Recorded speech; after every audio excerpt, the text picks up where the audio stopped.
Brandon Lewis here with the Tennessee Conservative News Break. I know what all of you are thinking. This is not Friday. What is this little short man doing on my computer screen and my social media feed when it's not Friday? Well, I'm here to bring you the news as a surprise one day early. Don't worry, it'll still go out on our podcast if you look for Tennessee Conservative on anywhere you get your podcast. But I'm bringing you the news today a day early because I'm going out of town to celebrate 11 years of marital bliss. I hope it's 11 years.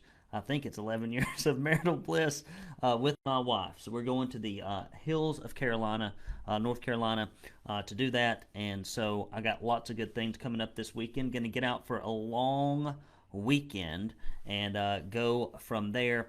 We got big stories for you. I'm going to cover anyway. We got a little special interest news, a little bit of home cooking is what I call it, a little bit of palm greasing.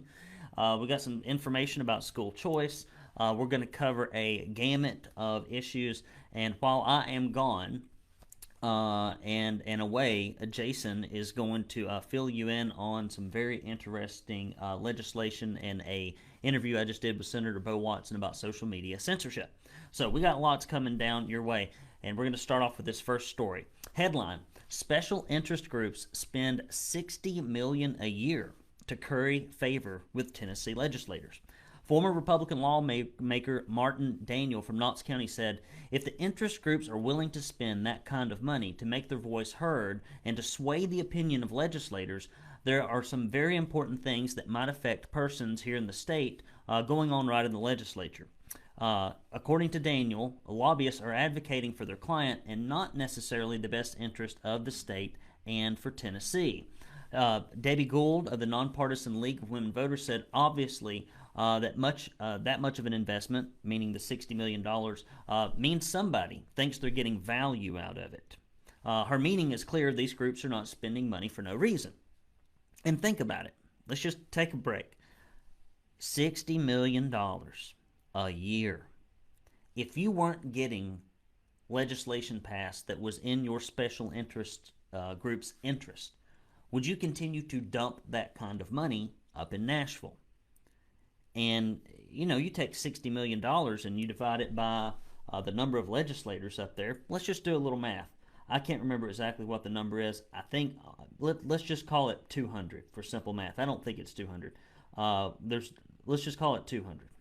If you take $60 million, we're just going to do some math here together, and we're going to divide that by 200 representatives, they're spending roughly $300,000 a representative. What are you getting? Must be something really good. Back to the story. Daniel said that money buys access to legislators because those lobbyists are frequently in the Cordell Hall building. It buys them awareness as to what's going on. I would suggest it probably buys them a little bit more. On the first day of this year's legislative session, now get this, as the business on the House and the Senate floors were completed in just 20 minutes, after the public went home, legislators met in the State Museum for a private reception. There were tables of food, free wine, liquor, lobbyists rubbed shoulders, etc., with members of the House and Senate and the governor's office. The price of this event, $65,000. Paid by the Tennessee Chamber of Commerce and Industry, along with some of the state's largest corporations like Amazon and FedEx, companies that incidentally received large tax breaks. There's a big commonality. Thanks for a little pay for play. Here's some food.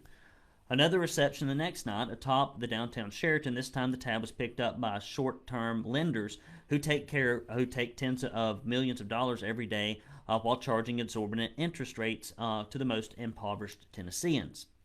Now, half of me, I'm like, let the free market do what the free market does. If you want to be wasteful with your money, and if you want to take out high-interest loans, that go after it, okay? I'm kind of on the fence on that stuff. But just biblically speaking, it says, I think in Proverbs, that a man should run, a debtee should run from the debtor as a gazelle runs from the lion. So if it's borderline usury, probably not the best thing in the world. The truth is, almost every night there's some event, some group wants to influence lawmakers. One of the biggest spenders in the states is the hospital industry, and we've seen what they did over the last 2 years as people wanted alternative medical treatments.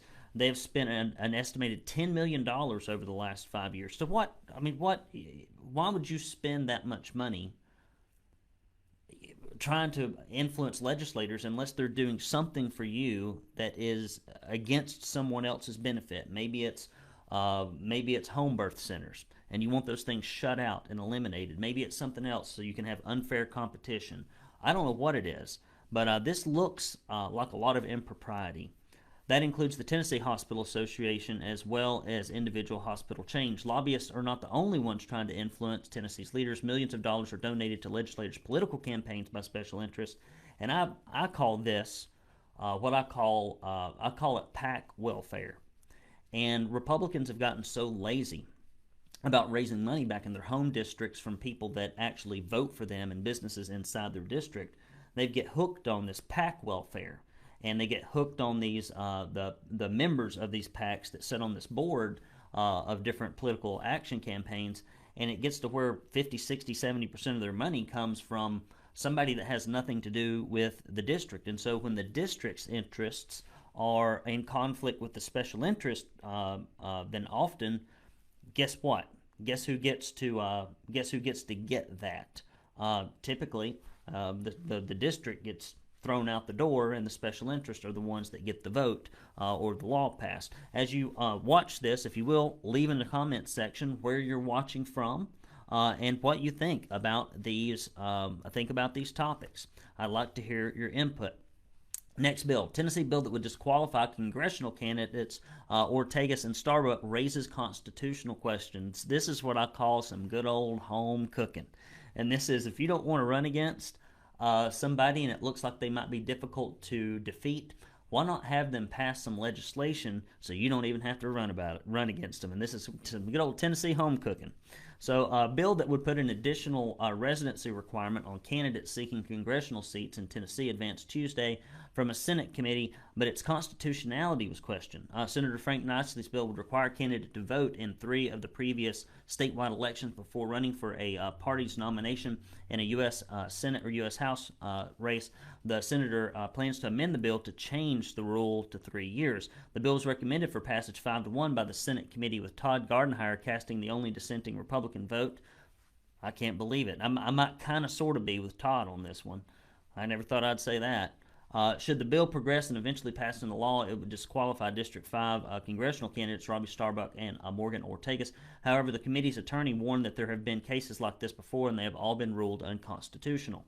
So we shall see. On the one hand, Starbuck and Ortagus, I know Robbie Starbuck, we've had him on the program a couple of times. I think he'd make a great candidate. Going to interview Ms. Ortagus here in the next little while, I think sometime in March. On the one hand, rules are rules, right? When you run for office, hey, Nabin, how are you doing? Thank you, doing a good job, sir. We got Dan over here. Keep up the great work, Brandon, and happy anniversary. Well, I appreciate that. That's very nice. Leave in the comment section where you're watching from and what you think about what I cover. I'll try to read them. I can't read them all, but I'll try to read them. So on the one hand is that these campaigns should have done their homework, and they should have discovered that in order to be a bona fide Republican, you have to have voted in so many of the last primaries. I think it's 3 out of 4. Otherwise, you've got to go in front of the state executive committee, and that's a crapshoot, right? They could shoot you down. But I don't really feel comfortable with changing the rules in the middle of the game. If they were going to pass something like this, they should have passed it, for enactment after this election cycle. But I can see a reason why they would want this to be. And the big reason, I think, that would really be for doing this is you don't want people to be parachuted into your state and to immediately run. For example, I don't think you could put me in Delaware or Arizona or Mississippi. And I don't think I would be able to be a good congressperson if I had only been in that place for a few months or a few years. I feel like it's taken me, I finally feel like a Tennessean. I moved here in 2002, immediately after undergraduate, and I just now feel like a Tennessean. And I really don't even know everything I need to know. Even running this publication, I feel woefully uninformed about a variety of issues, so I can understand a reason for this. Nicely said, however, his law pertained to primary elections, making it different. He also cited the 10th Amendment gives Tennessee the right to enact the requirement, nicely stated that the word primary was not mentioned in the Constitution. When asked if that distinction would make a difference in court, the committee's lawyer said, that is up to someone different from me. Next story. And this is one that kind of burns my bacon a little bit. Let's get into this. Representative White hopes to kill school choice bill at taxpayer-funded lobbyist urging. Republican lawmaker Mark White from Memphis came to be a longtime supporter of school choice, claims to be. Last year he sponsored an open enrollment bill with bipartisan support. The open enrollment bill became Public Chapter 479, added transparency, gave parents options, and kept school boards from denying students the opportunity to transfer out of a failing school or one that wasn't meeting their needs. Public Chapter 479, and I believe Jason or Paula are posting these stories in the comment section. Back to the story, Public Chapter 479 is scheduled to go into effect in advance of the 2023 school year.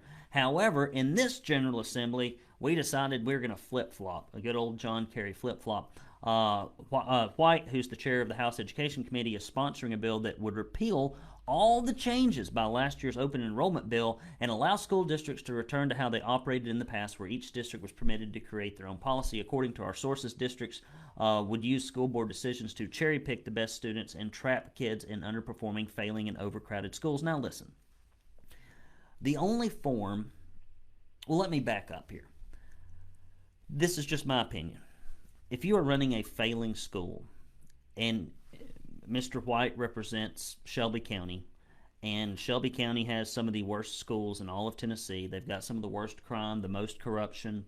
Sometimes I wish that part of the state would reform, or maybe we could just give it to Kansas or some other state that would have it. It's just such a mess over there in many parts. And if you're in a failing school, they don't want the kids to transfer out of there because they don't want to lose the money. We keep hearing it's all about the kids. It's all about the kids. It appears to be more about the special interest. And this group that is lobbying White against what's in the best interest of the kids is funded at your taxpayer expense. So they don't want to lose the money for those failing kids. Now, here's the only type of school choice we really have in Tennessee. If you tuned out, tune back in. This is the truth. We have money school choice. That means you work real hard, you scrap, you save. In many cases, parents go without, live in places they really don't want to live to move into a good zip code so that they can finally get their kids into a decent school, or they pay exorbitant prices for real estate or housing so they can finally get their kids in a good school. And then all of a sudden, after all that work, here's this guy going to pass this bill that says the riffraff from other parts of town, which is probably how they see it, because if you got money, you can go to good schools in Tennessee. If you don't have money, you don't have much choice. That's where I am. I have to pay to send my kids to a private school. I pay $6,000, $7,000 out of my pocket. My wife drives 2 hours a day back and forth to send her kid to a good school because I can't send my kids to the school where they're zoned. I can't. In my neighborhood, I have seen a school bus run 1 out of 15 years because the schools are so bad that when anytime a young family moves into our neighborhood, as soon as their kids get to be about school age, they move out. Or they're homeschooled or they're private school because the schools are dangerous and they do not teach kids things. It's the kind of place that and honestly, when you're sending kids to the school that I'm districted for, I feel like people are putting their kids in a bad situation. And that's why we don't send our kids there. And we're moving into a great area that has the best schools in our county, but we're still going to private school our kids because I don't like the indoctrination that goes on in the schools in Tennessee. They're trying to address some of that, but I think this institution is broken. So I miss Mr. White. If it's really about the kids and not about the school board and not about the school system and not about the lobbyists, then we wouldn't be pushing this stuff. So in my opinion, I can't wait to tell people about the Republicans that killed this school choice bill because they can't possibly be for the kids if this is what they're thinking. Next story. Bill prohibiting unlawful restriction on churches passes by Tennessee, awaits Senate in the House, awaits Senate approval. An amended version of House Bill 1694 was passed by the Tennessee House of Representatives on a 73-19 vote, with only Democrats voting against it. Because who would want freedom of religion in the United States of America and in the 3 grand divisions of Tennessee? Not Democrats, apparently. The bill's original version aimed to prohibit unlawful restrictions being placed on churches and religious organizations, with the caveat of the orders of the bill would only apply during a state of emergency, major disaster, or natural disaster. The amendment to the bill removed that caveat, thank goodness. You know, we were under a state of emergency, and we had Republicans that were advocating for lockdowns, including our own governor, and our state assembly pretty much just hid behind his skirts as all this stuff happened as it related to religious freedom, economic freedom, civil liberty freedom. And we know from reports that have been published that all of that did absolutely nothing. I can remember that most recent compilation report said that we might have saved 0.2 percent of lives, maybe, by doing all this. 0.2%, best they could figure. We've been lied to for 2 years about this stuff, and in many cases Republicans have done it, and it is time for them to get on the bus headed toward freedom and liberty, and if for no other reason than to atone for their sins of silence and for trampling over people's constitutional rights. We've got a lot of ground to make up, in my opinion. The bill is now being transmitted to the Senate and will be heard by the Senate and Local Government Committee on February 2nd. Leave in the comment section what you think about this stuff. I'd like to hear it. The Senate committee still has the power to kill the bill before it reaches the Senate floor for a vote. If you support this bill, contact the committee's Republican members prior to the meeting on February 22nd. You can find the committee's contact information in the article on our website, which is also posted in the comment section. Now, if you watch this thing later and it's not live, which is what most of you have to do because conservatives do what during the day? We work. We're not sitting in our mother's basement living off the government. We work. And so I know that most of you are working when I do this, and I don't like doing stuff in the evening because I like to be at home with my family. So I do this during the day. And so if you watch this later, do share it in the conservative groups that you're in, and also leave your comments in the comment section. Next story, and this is something that I've been on for a long time. Report details spread of critical social justice in Tennessee higher education. A report released by the Claremont Institute, Idaho Freedom Foundation, and Velocity Convergence detailed the rapid spread of critical social justice in Tennessee's 11 public universities. Who would have ever thought the government would become morally corrupt if it ran an education system? Me. That's who. Susan Kastner, founder and director of Velocity Convergence, said this narrow ideological view is diverting universities away from their core mission of fleecing students of their money. I just added that part. That's not her quote. Toward a mission of leftist activism, it is also working to undermine the American way of life. Many of Tennessee's universities and state colleges are dedicating themselves to this ideology. Highlights of the report include all of Tennessee's 11 public universities have university-level administrators dedicated to promoting diversity, equity, and inclusion, which is basically just a whitewashed version of racism. Could you imagine racism as a tenet being taught at your taxpayer dollars' expense as a Republican? 4 of Tennessee's 11 universities have university-level strategic plans for promoting more racism and DEI. At least 4 of Tennessee's 11 universities have dedicated DEI administrators to the college level. Let's administrate racism. That's great. At least 8 of Tennessee's 11 universities have dedicated DEI plans, DEI committees, and promote a narrow ideological mission at the college level. Could you imagine people sitting around a room, around a table, trying to figure out a way to advocate for racism? It is amazing. We used to try to work toward being colorblind, and now we want to... racism is so evil that once it gets eradicated in one area, the devil uses it by just turning it to another. And if I tell you what, the devil is a bad being, but one thing you can say, he ain't lazy. The devil ain't lazy. Kastner said, no one person is responsible for this trend. No one person can stop it. Those pushing this ideology hope to change Tennessee's culture and its values, but the DEI mission does not advance the common good or the cause of knowledge. Reform is unlikely to happen from within. No.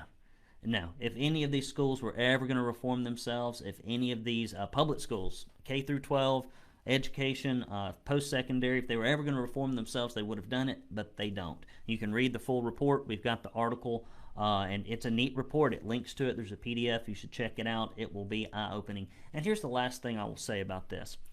Why in the world do Republican legislators continue to pour money into indoctrination centers that are just going to produce Democrat voters? It's like suicide.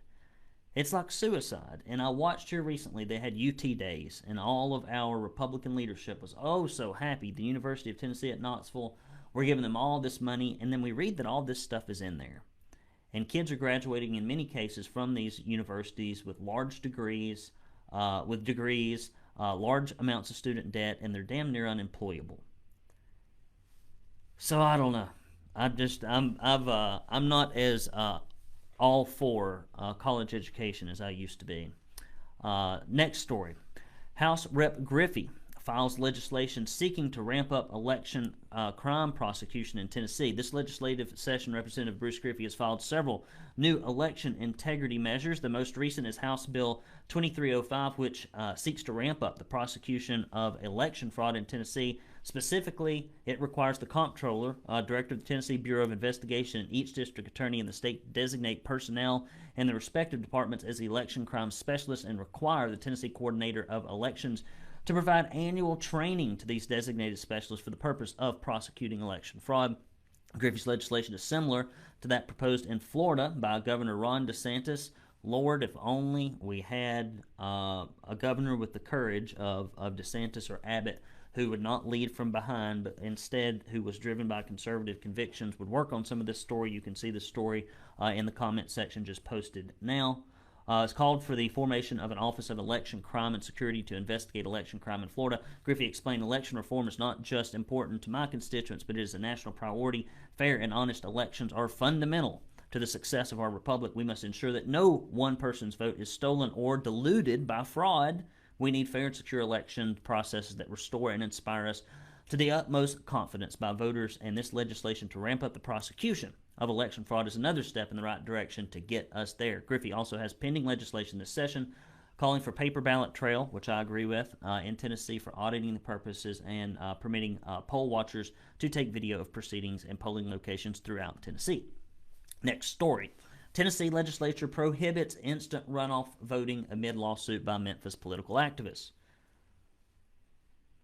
All you have to say is Memphis political activists. Everybody knows where they're coming from. Despite a new lawsuit against Tennessee over instant runoff voting, the legislature voted Monday to prohibit the method of ranked voting.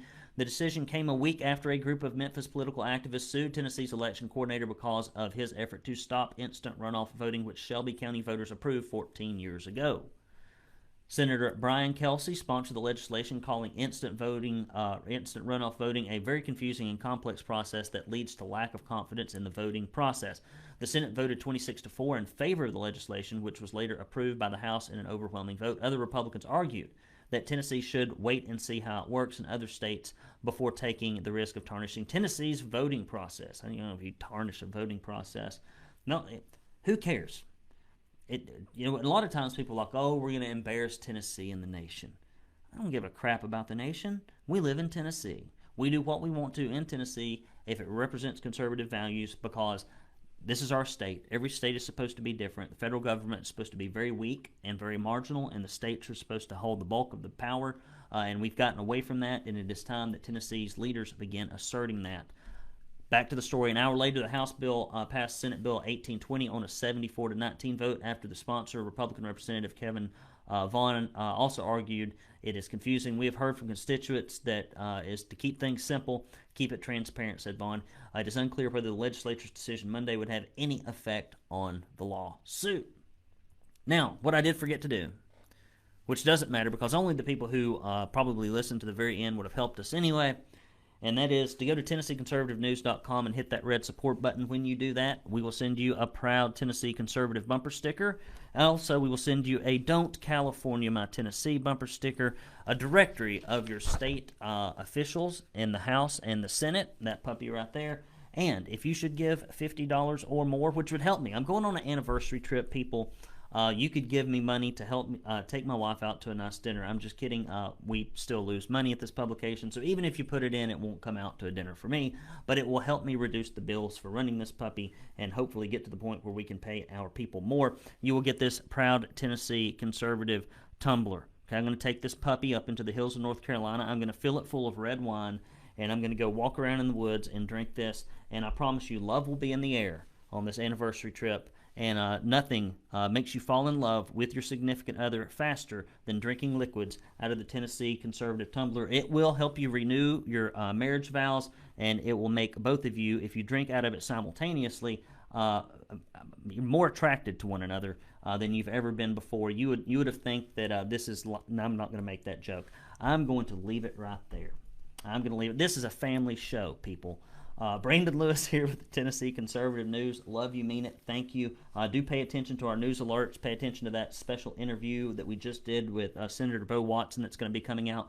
Lots of stuff coming down the pike. Don't fall asleep at the wheel, conservatives. We need your help monetarily and through your activism and calls, so we make sure that we keep Tennessee a conservative state. Brandon Lewis, founder of the Tennessee Conservative, signing off. Talk to you next week.